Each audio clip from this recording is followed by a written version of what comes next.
À quel moment les sorciers décident de tuer quelqu'un? À quel moment? C'est une question qui m'a été posée et je viens répondre par rapport à ça. Il faut comprendre que le sorcier, en fait, ce n'est pas tant votre mort qui l'intéresse.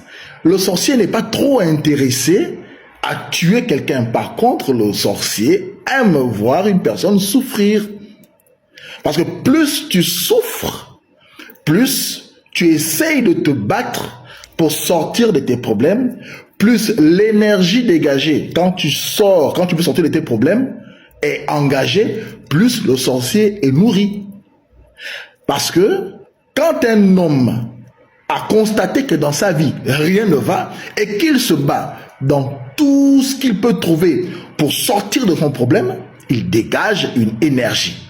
C'est cette énergie-là qui alimente la vie d'un sorcier.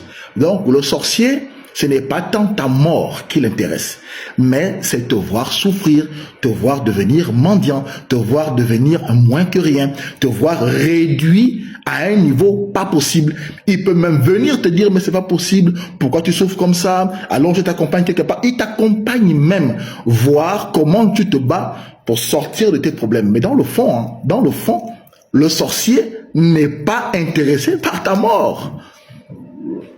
Parce que le mort n'intéresse pas le sorcier. Ce qui intéresse le sorcier, c'est un homme qui se bat pour sortir de ses problèmes. Donc, il veut voir ça. Plus tu te bats, plus tu veux dégager, lui, il récupère cette énergie parce qu'il a déjà un lien sur toi. Or, les hommes ne savent pas que mystiquement, l'homme a deux extrémités. Il y a la tête, il y a les pieds. Donc, quand ces deux extrémités sont protégées, tout ce qui est au milieu peut actionner. Nettoyer sa tête, laver sa tête et laver ses pieds pourront permettre aux mains d'agir. Pourquoi? Parce que la tête décide. Mais tant que la tête n'a pas décidé, les pieds ne vont pas aller où la tête indique la direction. Donc, quand la tête décide, les pieds se déplacent. Et une fois les pieds sont arrivés à l'endroit où il faut arriver, c'est à partir de cet instant que les mains vont actionner. Mais si les pieds n'ont pas été actionnés par la tête, les mains ne peuvent pas travailler. Donc, pour diminuer ou contrecarrer, ou contrer si vous voulez, l'action du sorcier dans ta vie, il faut souvent laver ta tête avec du sel, les matins et les soirs. Les pieds, même chose, matin et soir.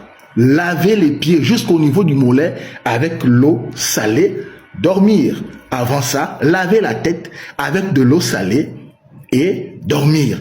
Vous allez constater petit à petit que vos extrémités se sont détachées. Et à partir de l'instant où vos extrémités se détachent, vos extrémités pourront maintenant partir dans les endroits où votre tête a décidé. Une fois les pieds t'amènent dans l'endroit où tu veux actionner, tes mains vont maintenant commencer à travailler. Mais les mains ne peuvent pas travailler si les pieds ne se sont pas déplacés et si la tête n'a pas actionné.